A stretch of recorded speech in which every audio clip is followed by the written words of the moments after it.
Welcome to Up on the Bars discussion with your host, Roy Bain.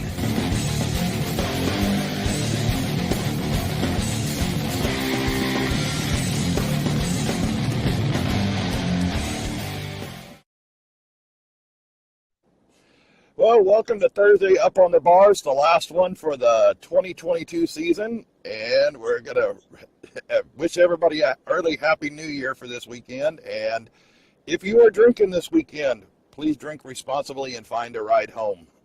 Don't drink and drive. That's all. I say that all the time. Mean it sincerely. There's plenty of ways to get home. You don't need to be using your silliness to get out there and be silly. But on a positive note, now we're going to introduce the guest for tonight, the Monico family out of Fairfield, if I'm not mistaken. And they have something that's really cool. I'm really excited to talk about tonight. Everybody knows that I like when people give back to the community and racers helping people build up the sport and build up the importance of the sport. So first off, we're going to introduce the dad. Dad, can you tell us who you are and a little bit about your history?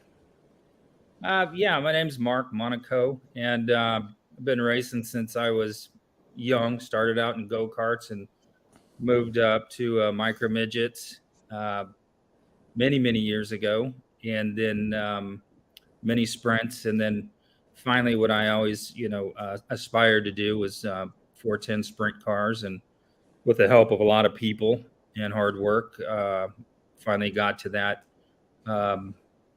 level and ran with NARC in Golden State in the 90s and in early 2000s and raced for a long time, most of my life, until had little ones of my own and thought I might be better if I stay home a little bit and actually get a career going and something that's going to pay the bills long term. Well, I've got to say, Mark Ternosky of MTFX Graphics have already jumped on and said, descendants of our famed San Jose Speedway. Yeah, for sure. It's been a lot of nights there. Yeah, well, and Mark is a big-time supporter. I don't have my banner up tonight, but he did all the banners that we usually have up in the background. I don't have mine up in the truck tonight, so Mark's been a big-time supporter of the show. Mark's awesome. Yep. So I got to ask you, 410 sprint cars, what is the draw towards the 410s? Because I'm going to tell you right now, I don't have the guts to get into a 410. Yeah, I mean, I think that for me, it was just that's what I grew up watching. And, my childhood heroes, my uncle owned some race cars. When I was introduced to the sport, he owned the Cadine's cars. Actually, started out owning Lloyd Beard's car, and then Lloyd was unfortunately killed, and then he ran around with or supported Brent and Howard Cadine for many years, and I kind of grew up around them, and they kind of took me in as family for many years, and got me into the big cars eventually, just because they saw how bad I wanted it and how hard I worked at it, and without them, I would have never gotten a chance to do it. I think the draws just, for me, it was the most exciting kind of racing that I had ever seen. And just the speed and the sheer power and the weight ratio to power in those cars and going around in the dirt. And I don't know, I can't explain it. To this day, it's still something that I'd love to get in and do, but I know I'm probably too old to do it. But it'll never go away, ever. Yeah, well, and you mentioned the Cadings. I've met them over the recent past through working with Tony over at Stockton Dirt Track. Yeah. I didn't, and I tell everybody, I don't follow the sprint cars, never have followed the sprint cars. It's not that I don't like them, I just didn't know them, didn't know anything about them. And then we moved to it, and now you're bringing your daughter, Mickelina, into racing. I got to tell you, your micros, I saw them for the first time at Petaluma. They fascinate the crap out of me as far as what they've got, because I didn't know they were chain driven until I got over there and saw them. And it's like, really? Wow, that's crazy. So tell us how you got started into it. Well, my aunt and uncle are a parts dealer and KPR, and they really helped me get into the sport through my brother, actually. They originally found him a car, and he was racing. And every other weekend, we would go to Dixon Speedway, and he would run, and I just fell in love with it. And I swear I would be more excited to go to the track than he would. And it was just like, I fell in love with it so fast. I begged him for probably a season and a half of my brother doing it to find me a car. So finally they found me a car, and I've been in it ever since, making proposals and getting sponsorships and just working really hard to kind of continue what my dad did. So yeah. So I'm so proud of my brother Mark and niece Mickelina. That's from Kelly Monico Love. So, so they're tuned in. So, okay, this is really important to me tonight, having you on here in a multitude of reasons. And everybody that's watched my show know this, number one, and I'm going to throw this out there. We need more ladies in racing. I don't care what anybody says. I've said this all along. I am a massive Danica Patrick fan. I get so much crap about that. And seeing the next generation and having a female come in, and we have Robert Wayne Baker, who's from VIP Medical Concierge. He's listening in tonight. He's just got his daughter a go-kart. She's raced for the first time this year. Awesome. She has the passion that you do right there. I can, and Davey Munoz, hey all, hi to the Monico family. It's awesome to see the next generation. And I came into the sport late. I wasn't a big fan of it. I did growing up. I was rodeo and down in the Southwest and all that. Didn't know what racing was. I found out what it was in upstate New York when I was recruiting for the Navy, and I've been addicted to it ever since. I love racing. And it's kind of like you. It was instant. But you were doing stuff at it. And how old are you? I think you're 14 or 15? I'm 16. 16? Yeah. I wasn't exactly sure your age. I knew you were younger. You're already doing stuff at 16 that us at 52 and older don't know how to do yet, and that's what we're bringing you on the show to talk about tonight. Number one, I'm putting this up here because I put some pictures in here tonight. Oh, let me get in here. So, well, I said I did. I didn't. I guess I didn't get them in here. But you have started a charity foundation that you're working with. Tell us what that is and what inspires you to get to that, because this is very, very awesome. So Race for Research was actually originally started by my dad 30 years ago when he used to race, and he originally brought everyone together to have a kind of a celebrity waiter dinner in the sprint car world. And, you know, it would bring in a lot of people, companies, businesses would sponsor it, and the biggest part of it was that, you know, sprint car drivers all over California would sign up to be the waiters and serve all of the people who bought tickets and, you know, be the celebrities of the event. And it would bring in a ton of money for St. Jude. I think it was the number one biggest single day event, fundraising event for St. Jude. So a couple months ago, I actually saw a really old video and I just saw it and I just fell in love with doing it because I felt so passionate. Oh, did he leave? You're there, Roy?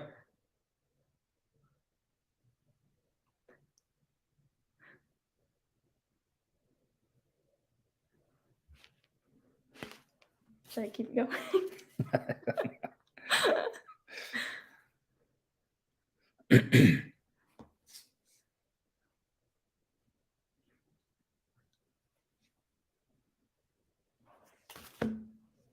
Oh, we're still on. Can you hear me? We got you. Yeah. Okay. So I could hear what you're saying. It was going out. It says keep going. So you started this Race for Research. You have a big dinner for St. Jude's. We all know what St. Jude's was, and before we went live, I told you I did some research to do all of this stuff, and it's to help with families' expenses and research for children with cancer, things like that, treatment for children with cancer. It's an awesome thing. Now, with your guest waiters, some of the ones, and we talked a little bit this before we went live too, you got both of the Torgesons that are going to be guest waiters there. Who are some of the other big name stars drivers that you have that are going to be waiters there this year for this? It's a lot of local people, who mainly race at Dixon and Delta and Lemoore and Visalia, but we do have the Torgensons, we have Jet Barnes, and every single day we're still getting drivers signing up. I think we have about 30 of them. So a lot of them are local, but we do have a couple big names a lot of future stars, I think. Yeah. I mean, being around the racetrack, the micro world, the last couple of years, just watching, I'm thoroughly impressed with the amount of talent that's out there now. When I ran micros, it was nothing like it is today. These cars they're fast, they're small. I don't think I would get in one, but tons of talent out there. So I think that there's a lot of people in this micro world out here on the West Coast that I can speak for that have a big future in the sport. I mean, Torgensons obviously are going places, and I think there's several other young kids that I can see making moves into bigger and better things for sure. Right, and then Jay, you were asking how I knew Danny Dozier. That's through Jay Bryant, who we started Speed Union TV, Jay Bryant and myself this year, and we did the micros at Adobe Mountain Speedway. We streamed them over there this year.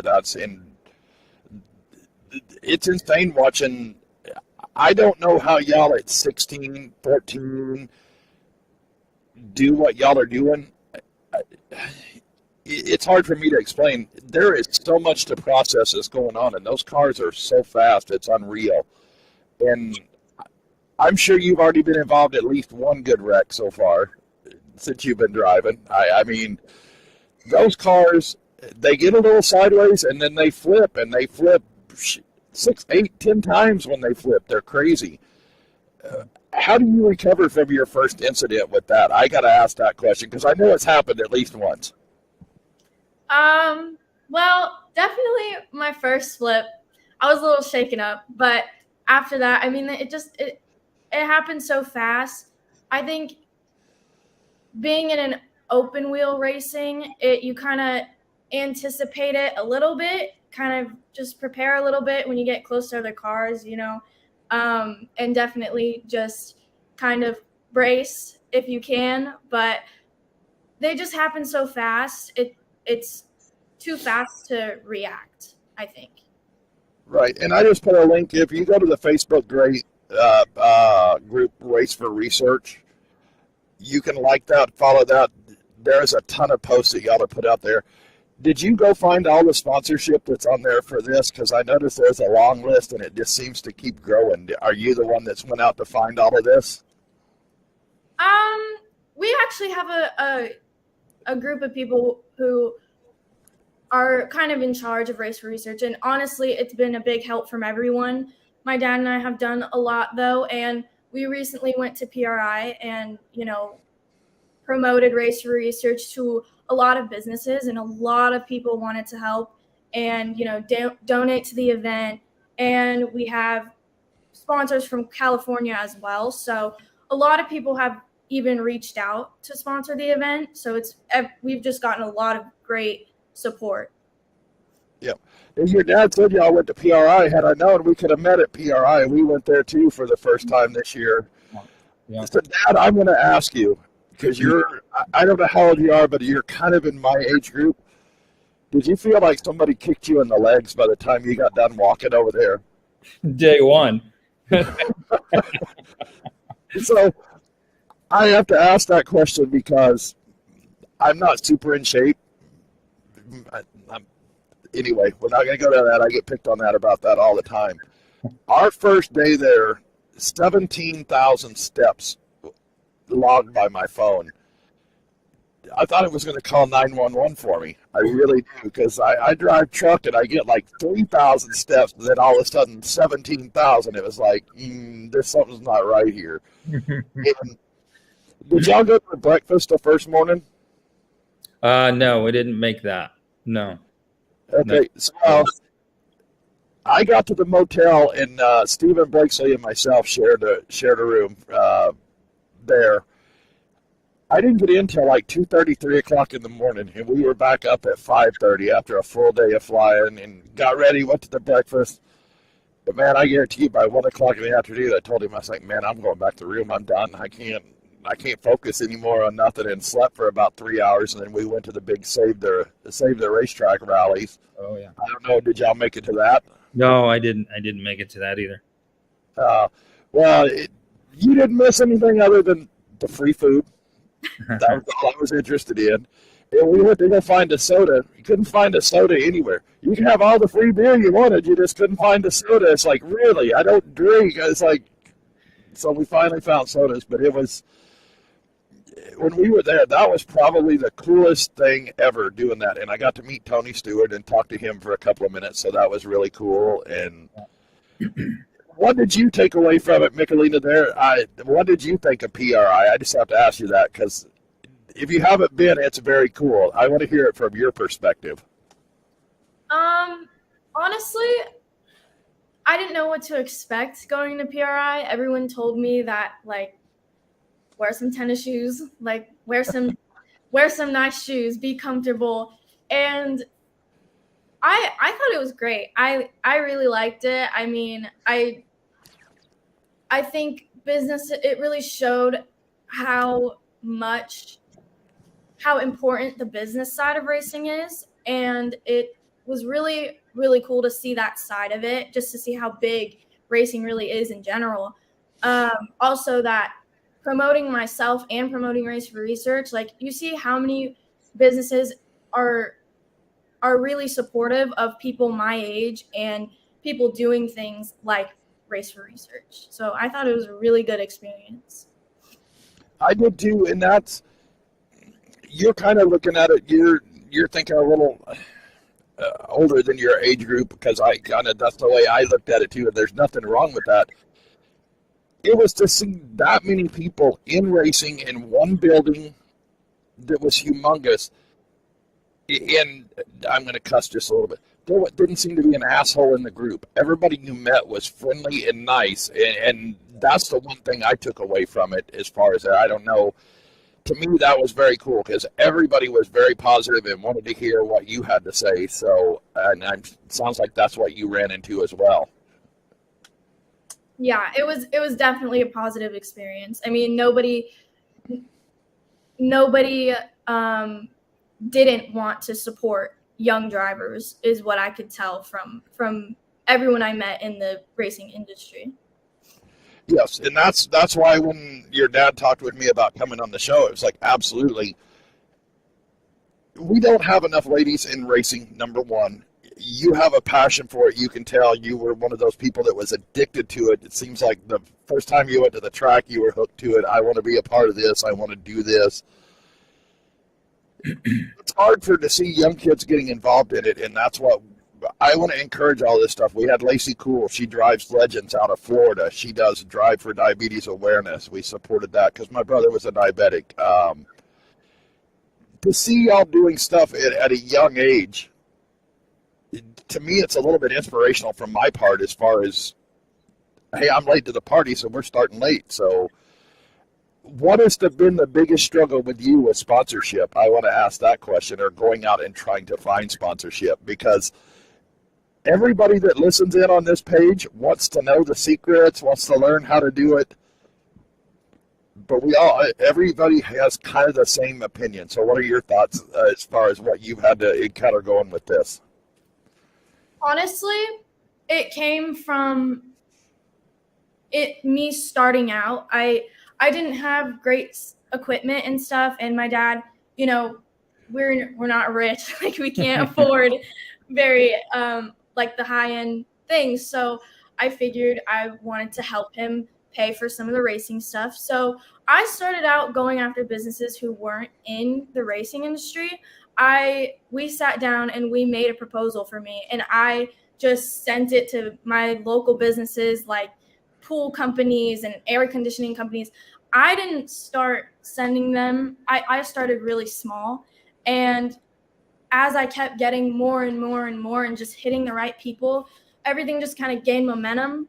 And we were able to gain this momentum that allowed me to kind of venture into the racing world and start to get sponsorships from the racing world. So that the transition from that made it pretty easy, but I kind of just dived in and did what I could. Yeah. And to hear that's very cool, because I'm 52, you're 16. We had the same thing from the start. It's getting out of your own way to go out and ask that question or ask that person, hey, what are you doing to know? How can I help you? How can you do that? Who has been your best supporter and best sponsor so far that you found? Oh my gosh, there have been so many. I've gotten so much support from all of my sponsors, but I have to say probably AMP or Brooks Motor Cars, but definitely KPR. They have done so much for me, and they have. I mean, we were with them a lot of the time at PRI, and they introduced me to a lot of businesses that are going to help me and Race for Research. So they have done beyond what I could have ever asked for them to help me with. That's so cool. So, Dad, how impressive is it to see your 16-year-old daughter progressing through all of this stuff? Because I know what you went through. If you raced, you've been through this all before, and you know that $100 gas sponsor or race gas sponsor was gold to you, and now you're seeing it on such a bigger level. Yeah, for me, it was much more of a struggle. I don't think she knows how. I mean, look, I mean, it's like anything else. You send out 100 proposals and you get back 3. So I'm not going to say it's been easy for her. She's worked really, really hard at it, which, working on the race car, having a race car, working on it, being with her at the racetrack, just doing this together every 7 days a week, pretty much, is one thing. But to see her learn how to network and talk to people and actually put a proposal together and send it out and communicate and go collect a check that somebody says that, they want to help you out, just to go down there and do that. And then she doesn't stop there. She follows up with them every Sunday, every Monday with her results, and just constantly grinds and keeps them and makes them a part of her team. For me, that's, the business side of it that she's learning. Someday, if she decides to stop racing, she'll have all of that experience in dealing with people, working with people at a young age that will stay with her forever. So there's just so many good things that are coming out of it, even outside of, being at the racetrack and having fun doing it. She's learning a lot. So super proud of her. We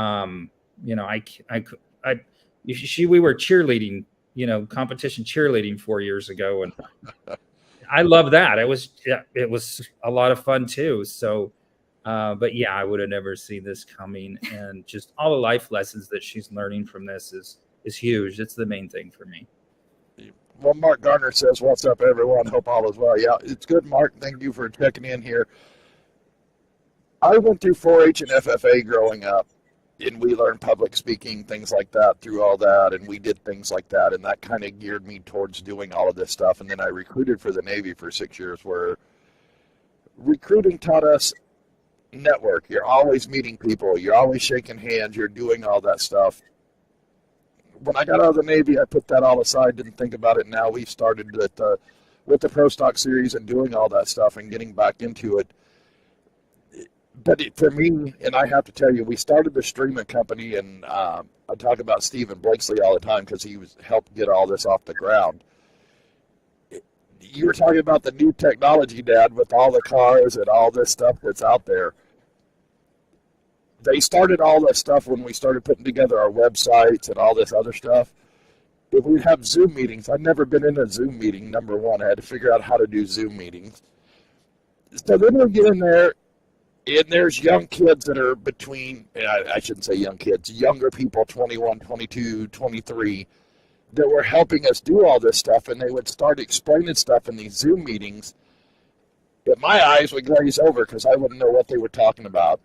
So then they'd ask me, well, do you have questions, whatever? And I'd ask Steven, I said, do you know what they're talking about? Yeah. I was like, then I don't. I felt like grandpa that they're trying to teach how to use a remote control in this group. It was,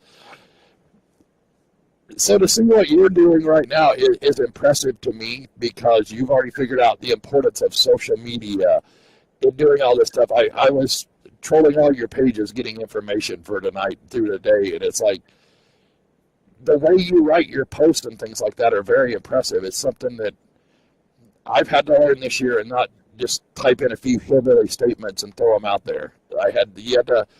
Yours are very polished and very How did you learn to do that? Is it just stuff that you learned through going to school right now? Did your parents help you with how to word things or put things out there?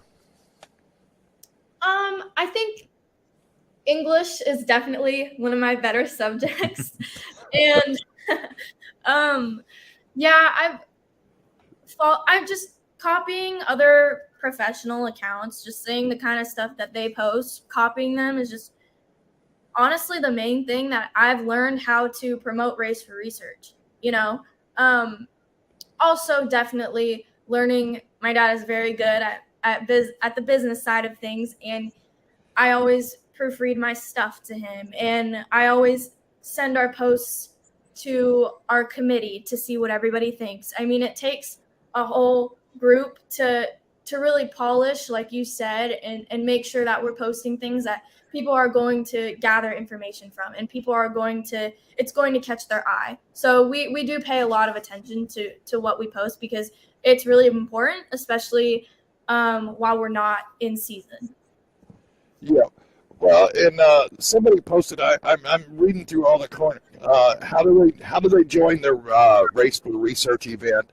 I had the QR code posted. If you go to join the group, you hit follow the group. They have a QR code that you can pull up, and that's how you can get into it. Anybody, go to the Race for Research Facebook page. They have all the information on that page. So, and that's why I put on there, Race for Research on Facebook. They have all the connections to do all this stuff. So tell us about your dinner in March. That's kind of what we have you on here, because this is in March, and we're going to promote this as much as we can through our stuff. So tell us what the dinner can expect. Are you doing auction stuff, things like that? What all are you doing at this event? Yeah, so our event, we're having a live auction and a silent auction. We're having a cocktail hour, and we're having a formal dinner.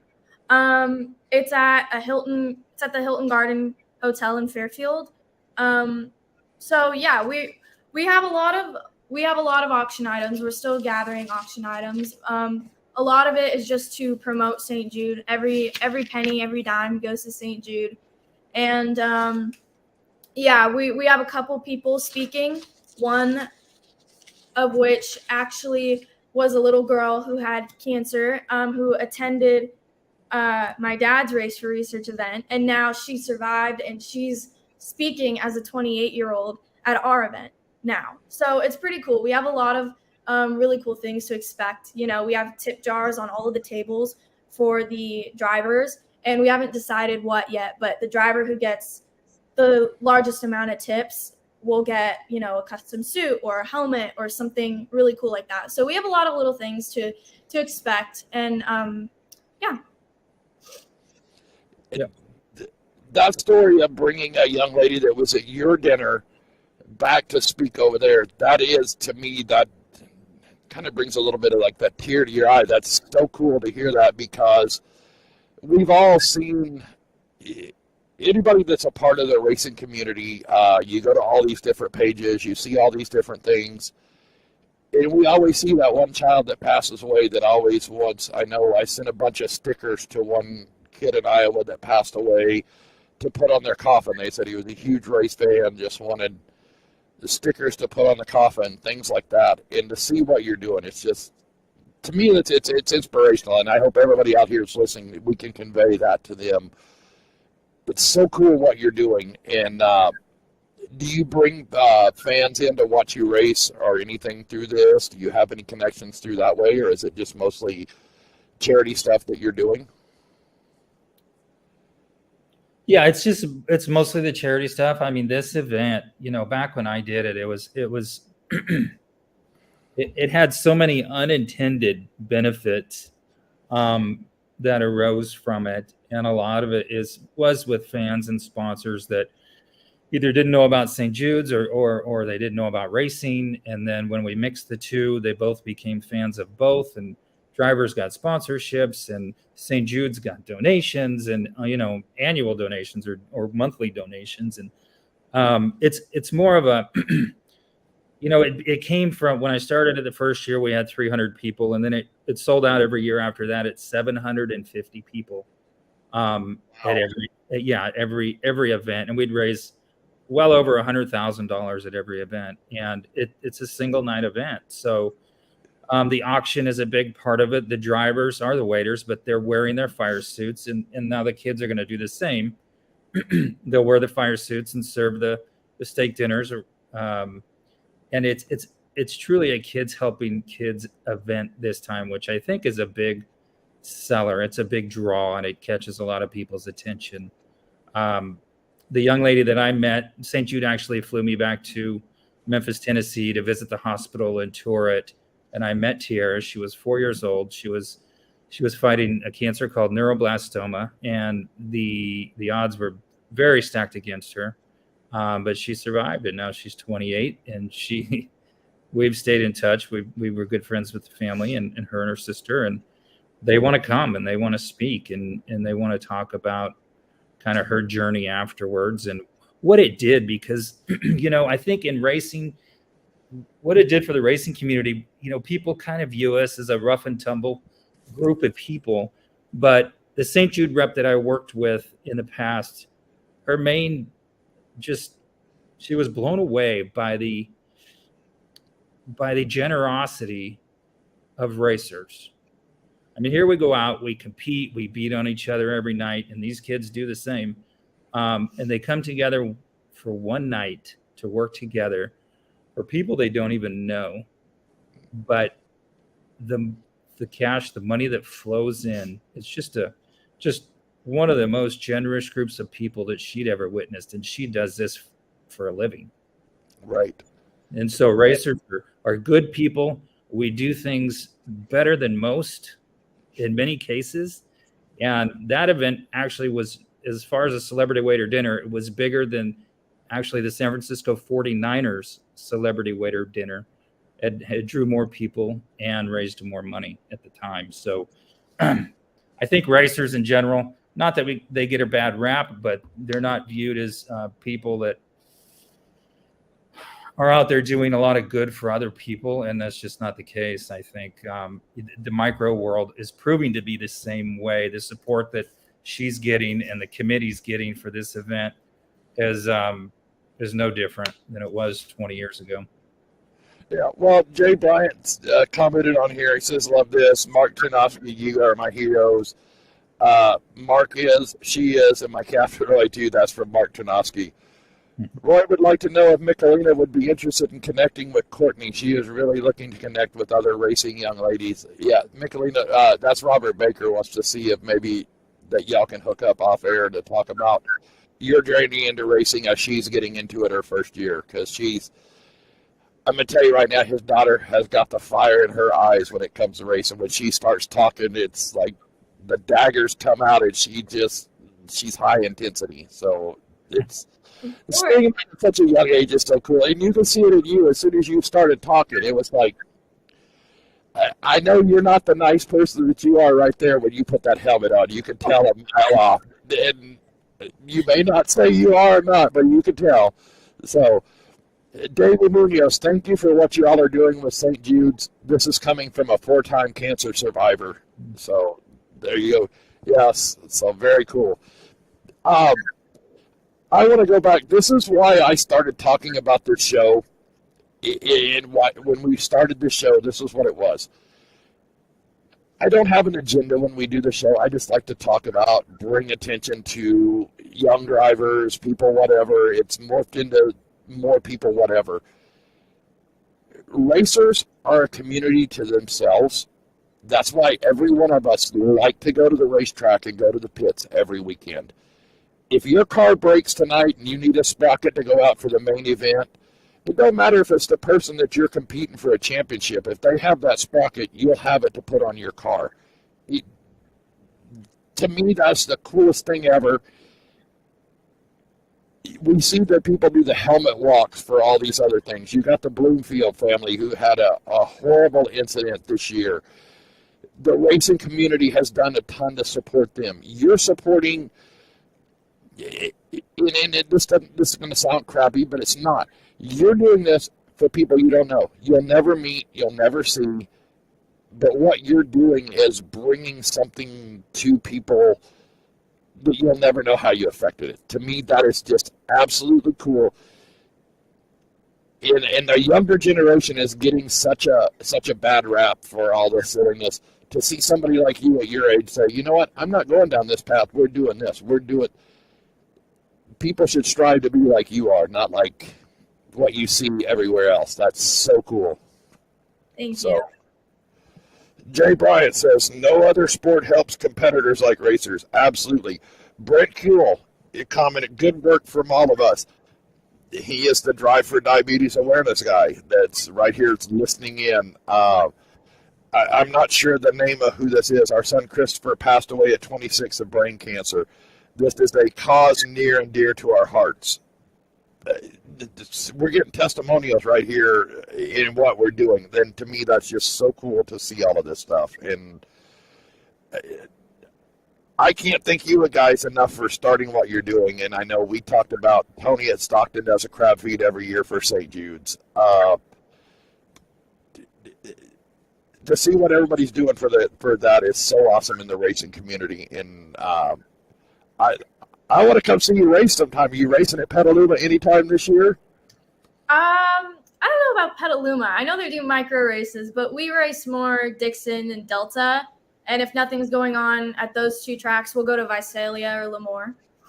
Okay. Well, I might see you at Delta one of these times. I met the guy that owns Delta in Stockton this past year, so that was very cool. We were over there talking to BS, and I didn't even know it. Didn't even know he owned a trucking company until he told me who he was. It's like, oh, okay, now I know who you are. So, it's a small world. So, but yeah, I've never seen I've never been to just a micro race, and I've never been to Dixon. I've driven by there. Dixon is in a kind of a cool location. If you have never been to Dixon Speedway, I have to tell you, I drive by there in the truck a lot going around the outway to the bay. You just ride along, and all of a sudden you make a right-hand turn, and there's the driveway, and there's literally nothing out there. I mean, there's nothing around there. Yeah. So, yeah, it's pretty awesome. It's a racy place. I think some of the best races I've ever seen. That was the first micro track I've been back to in probably 30 years, and it's probably better than honestly any sprint car race I've seen in 20 years. Any night you go to Dixon, you're going to see just an amazing group of cars and a great racetrack. It's a family-run racetrack, and it's a family atmosphere, and that's what we really like about it. And you're right, everybody out there is to help, even the people, the owners of the racetrack, Jeremy and Shalane. They do a fantastic job just the whole evening, organize there and everything. And they're very much behind this Race for Research as well. They're on the committee. They're working hard to, support it and get sponsorship. And they're actually named the following night is the Race for Research St. Jude race. So they've actually named a race after this as well. That'll be an annual thing. Awesome racetrack to go watch. I can't tell you how much you got to go check it out. You'd be completely impressed. What are the dates for that?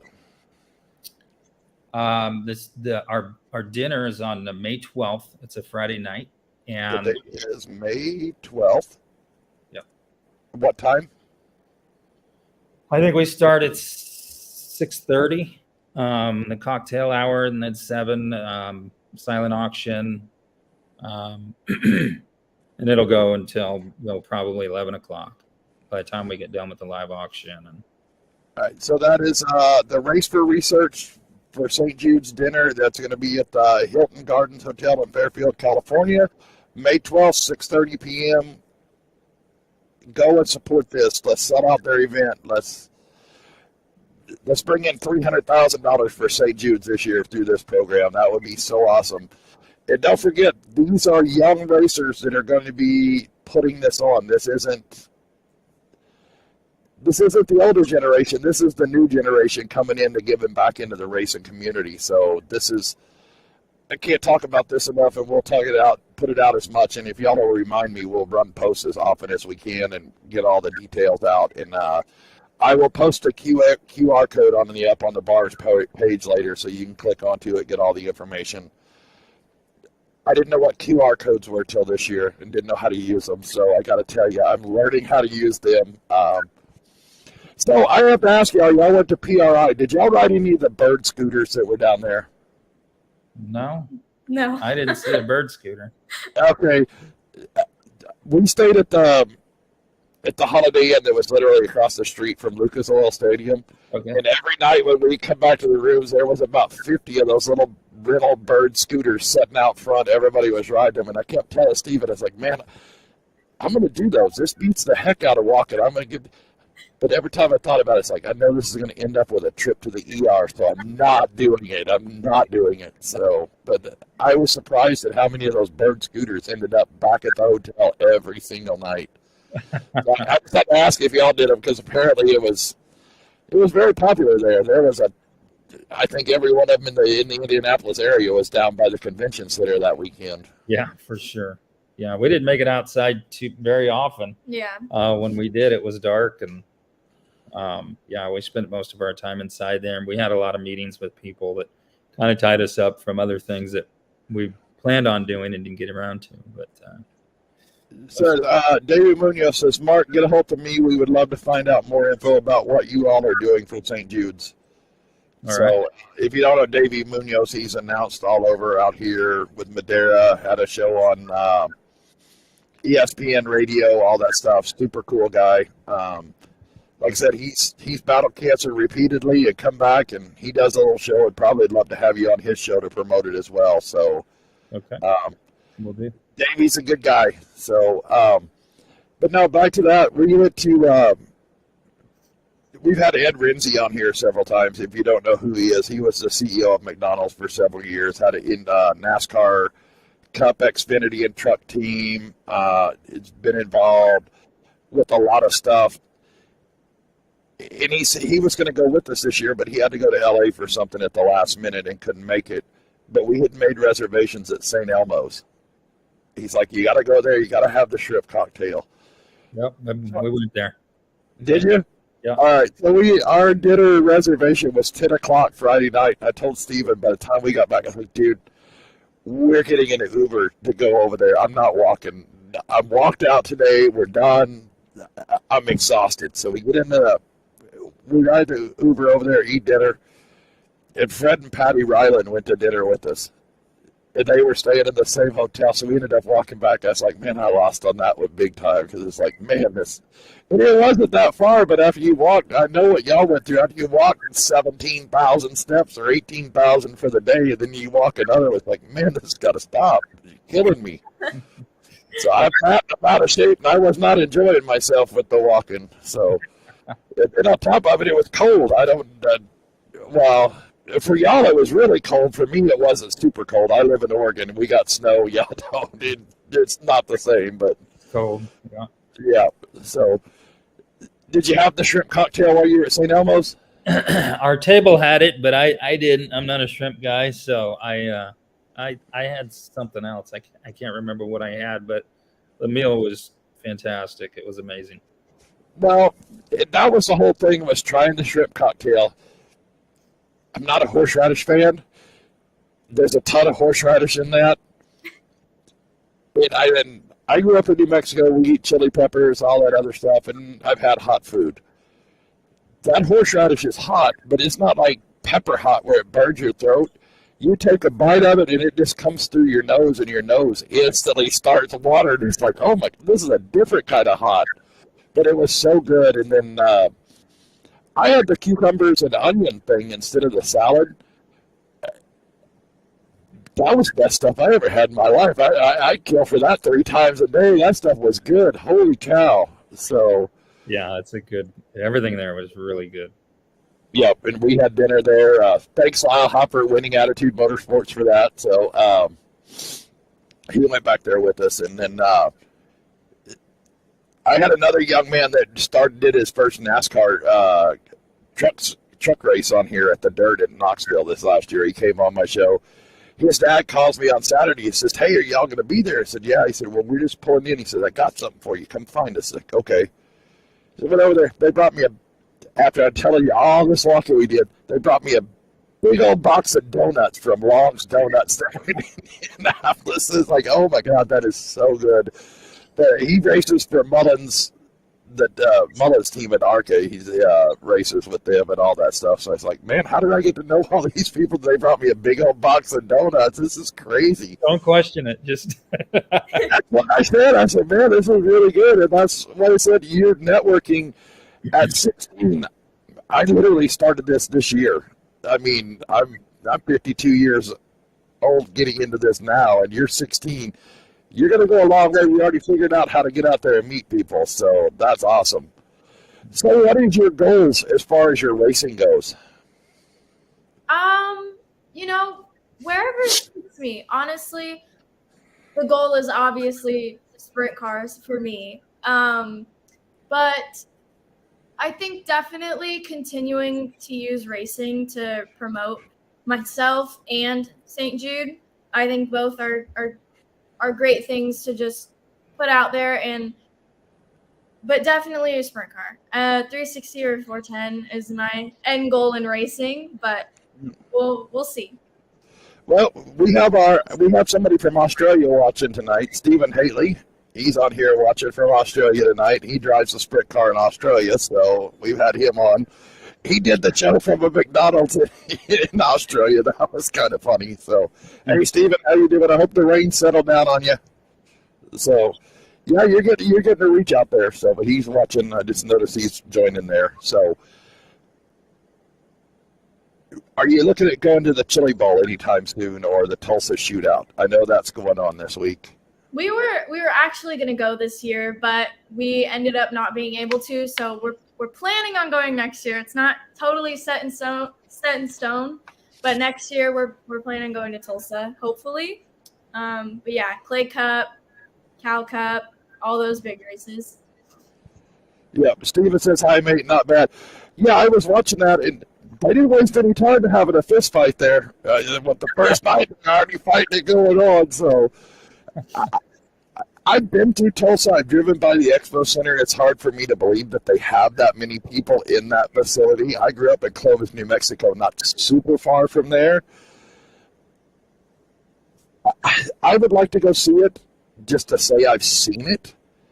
But I don't know if I would want to be in that building with all the you hear so much about the exhaust fumes in that building at the end of the week. That's the only thing I would worry about.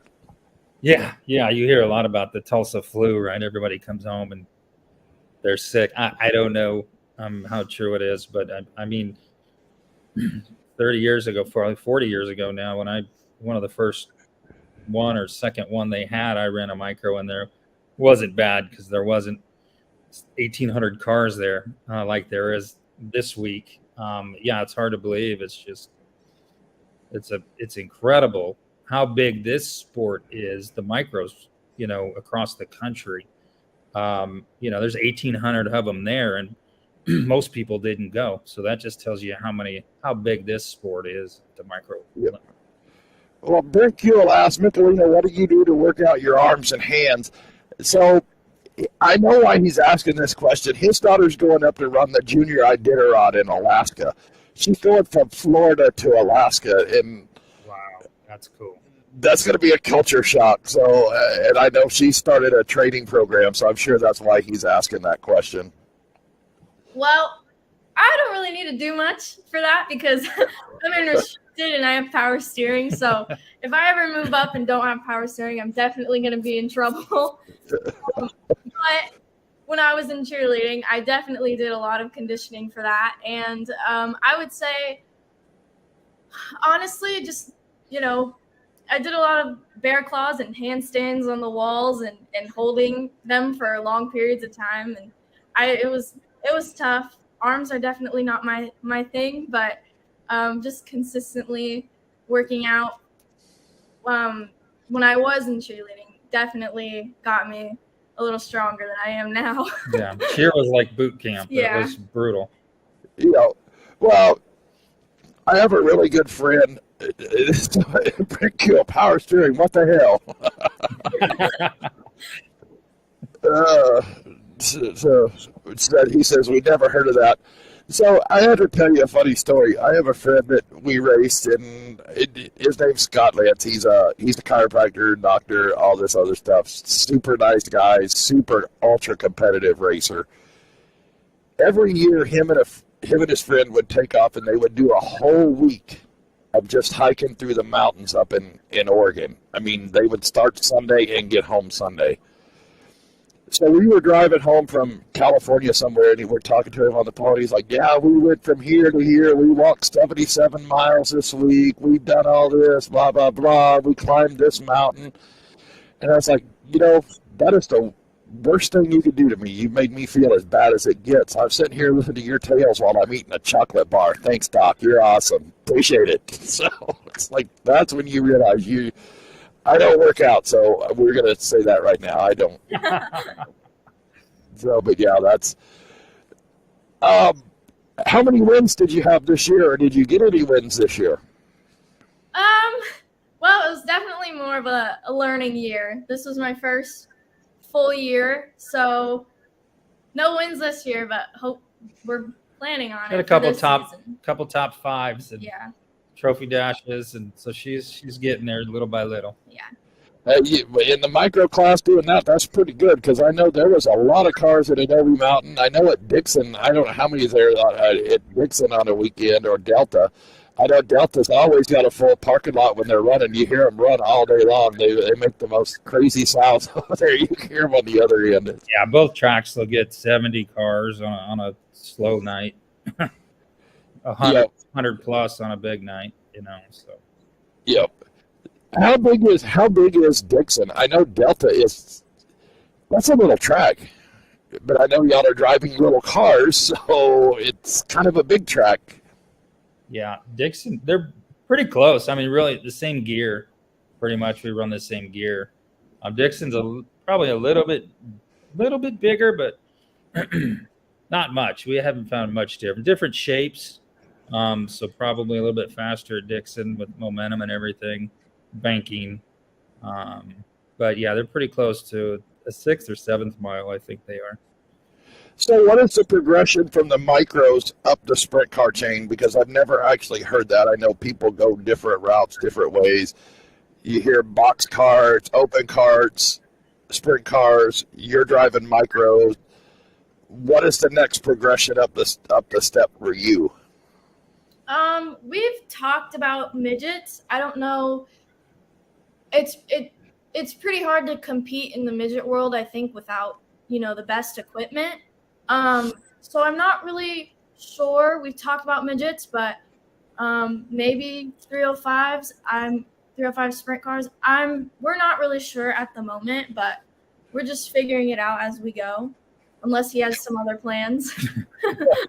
Well, I'm just curious what the normal progression is, because I know the first time I saw Dylan Broomfield, I watched him at 14 years old wax everybody in the field at Antioch from the back. I mean, in no time. I mean, there's really I don't think there's really a set path that you follow into the sprint cars or anything like that. I didn't know. You're talking about midgets. If you're not connected to Keith Coons, from what I understand, you don't get to race very well. So we'll just say that that's what I know. That's probably more of a budget-driven question than anything, right? It's like, what's the next step you can afford? So, we'll see how the next few years go in this for her, and see what kind of sponsors hang in there with us and increase, and how her experience gets better, and make a move depending on where we're at with all of it together. Well, Mickelina, is there any sponsors you want to thank tonight that's got you to where you're at? And can you tell them how to contact you if people want to support you, if they want to support the St. Jude's program? Tell us how they can support you. Yeah, so I have an Instagram and a Facebook. I use Instagram a lot more, though, and that would just be Mickelina Monico. And then Race for Research you can find on Facebook and Instagram at just SJ Race for Research. And yeah, I just want to thank ACE, AMP, Brooks Motorsports, and Preferred Pool, and Play Live Skin. I have to look at my